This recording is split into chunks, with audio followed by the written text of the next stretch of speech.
CIBIL score చూస్తుంది, మనం ఏ address లో ఉంటున్నాం అది చూస్తుంది. నుమాన్ గారు ఐఆర్ఎఫ్సి నిధులు ఆగిపోవడానికి main culprit CM Revanth Reddy అని చెప్తున్నారు. ఆయన రాష్ట్ర ప్రభుత్వ పరువుని గంగలో కలిపారు. ఈ రకంగా మాట్లాడుతూ వెళ్తే ఎక్కడి నుంచి వస్తాయి నిధులు అని చెప్తా ఉన్నారు. అండ్ మీ సమాధానం చెప్పండి, తర్వాత అడుగుతాను. వారు రవికుమార్ గారు వారికి ఫైనాన్స్ మీద అవగాహన ఉంది అని చెప్పేసి నాకు తెలుసు, కానీ వారు ఈ రకంగా మాట్లాడతారని చెప్పేసి నేనైతే అనుకోలేదు. First of all IRFC, again let me repeat, it is a financial institution.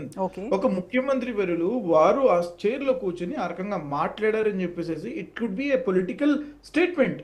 కానీ స్టేట్ యొక్క డెవలప్మెంట్ గురించి, స్టేట్ ఏ రకంగా పురోగతిలో ఉంది, స్టేట్ పెర్ క్యాపిటల్ ఇన్కమ్ ఎంత, స్టేట్ జీడిపి ఎంత కాంట్రిబ్యూట్ చేస్తుంది, జిఎస్టీ ఎంత కాంట్రిబ్యూట్ చేస్తుంది, ఈ ప్రాజెక్ట్ లాభదాయకమా కాదా, వయబులా కాదా, ఫీజిబుల్ కాదా అని చెప్పేసి పారామీటర్స్ ఉంటాయండి.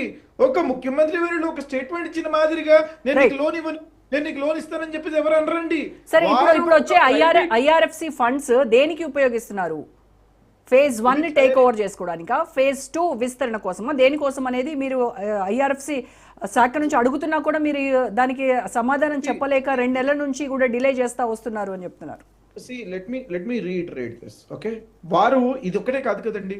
IRFC has given for metro phase 2 phase 3 Ahmedabad లో ఇచ్చారండి, పట్నాలో phase 2 కి ఇచ్చారండి, పుణేలో ఇచ్చారండి. మరి అక్కడ కూడా అదే అడుగుతున్నారండి, phase 1 మొత్తం మీరు ఎక్వైర్ చేసేసుకోండి, phase 2 కి ఇస్తారని చెప్పేసి కండిషన్స్ పెట్టారా?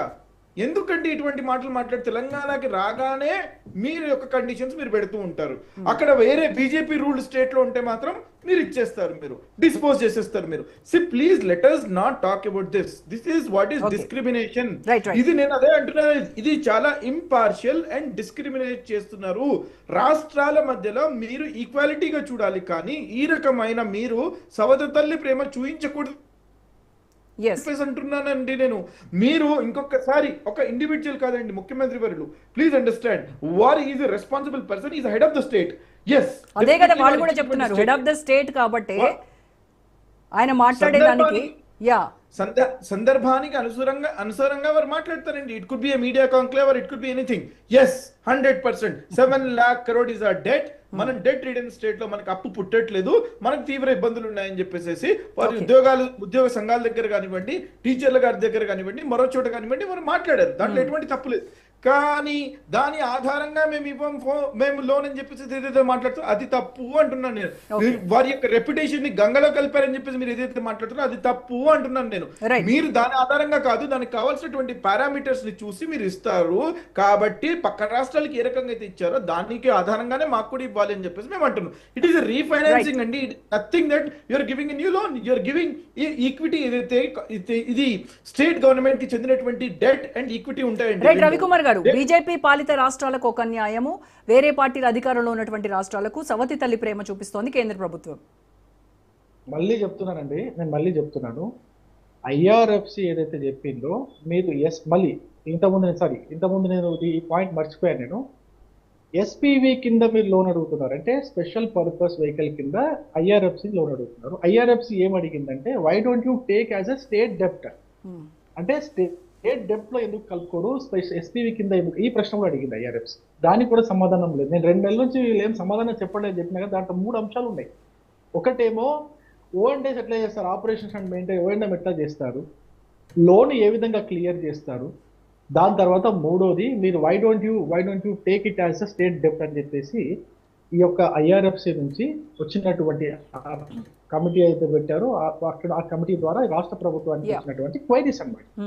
ఆ క్వైరీస్ ఇంతవరకు వీళ్ళు ఆన్సర్ చేయట్లేదు. నేనేమంటున్నా, ఐఆర్ఎఫ్సి వాళ్ళు ముఖ్యమంత్రి ఇట్లా అన్నాడని చెప్పేసి అందుకే ఇవ్వట్లేదు అని చెప్పేసి ఐఆర్ఎఫ్సి వాళ్ళు అన్నారు. ఏ ఫైనాన్షియల్ ఇన్స్టిట్యూషన్ కూడా రీజన్స్ చెప్పదండి, రీజన్స్ చెప్పదు, ఓన్లీ క్వైరీస్ అడుగుతుంది. క్వైరీస్ అడుగుతుంది. ఆ క్వైరీస్ కి మీరు సమాధానాలు ఇవ్వాలా.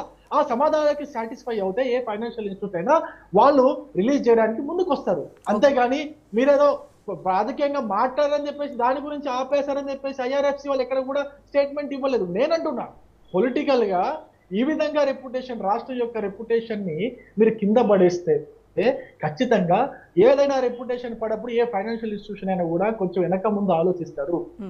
మళ్ళీ ఇంకో విషయం చెప్తున్నానండి, ఇంతకుముందు యూపీఏ గవర్నమెంట్ ఉన్నప్పుడు ఏదో ఒక మా ఎంపీ చెప్పినా లేదా ఏదైనా మినిస్టర్ చెప్పినా ఏ బ్యాంక్ పడితే ఆ బ్యాంక్ ఎవరికైనా అలా బాబు పడితే అలా ఎవరు పడితే అంత ఎంత అడిగితే అంత లోన్స్ ఇచ్చేసి ఆ లోన్స్ అన్ని కూడా మళ్ళీ మునిగిపోయేటట్టుగా చేసుకునేవారు. మోడీ హయాంలో అట్లా జరగదండి. Right right Modi right Ravikumar garu yes అవును, మీ మిగతా అవును, guest తో అవును. మీ లలిత్ మోడీ పారిపోయాడు, నీరవ్ మోడీ పోయాడు, నీరవ్ మోడీ పోయాడు, మేఘల్ చుక్సే పోయాడు, విజయ్ మాల్యా పోయాడు. ఎక్కడ పోయారండి?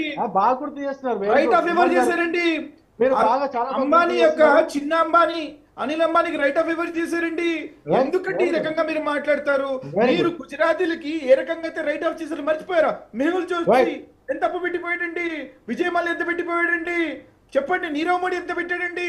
లలిత్ మోడీ ఎంత పెట్టాడండి? అందరూ గుజరాతీ గ్యాంగ్ కాదా ఇది? చెప్పనా? విజయ్ మాల్యా ఎంత పట్టిపోయాడండి? అనిల్ అంబానీ ఎంత పెట్టిపోయాడండి? ఇంకొక అతను ఇంకా ఎంత పెట్టిపోయాడని చెప్పేసి సుమన్ గారు అడుగుతున్నారు కదా. వాళ్ళకి అందరికి లోన్లు ఇచ్చింది మీరే. ఇట్లనే పారిపోయే విధంగా మీరు హెల్ప్ చేశారు కదా. మీరు లోన్లు ఇవ్వడం తప్పు కాదు కదా. లోన్లు ఇవ్వడం తప్పు కాదు కదా.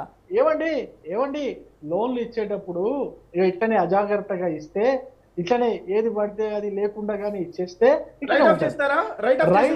మీకు తెలుసా 18,000 కోట్ల రూపాయల అఫీషియల్ వర్త్ విజయ్ మాల్యా దగ్గర నుంచి రికవర్ చేశాడు. ఈ విషయం మీకు తెలుసా? మీకు తెలుసా? ఓకే నేను మిగతా గెస్ట్లతో కూడా మాట్లాడాలి. రవికుమార్ గారు, నుమాన్ గారు.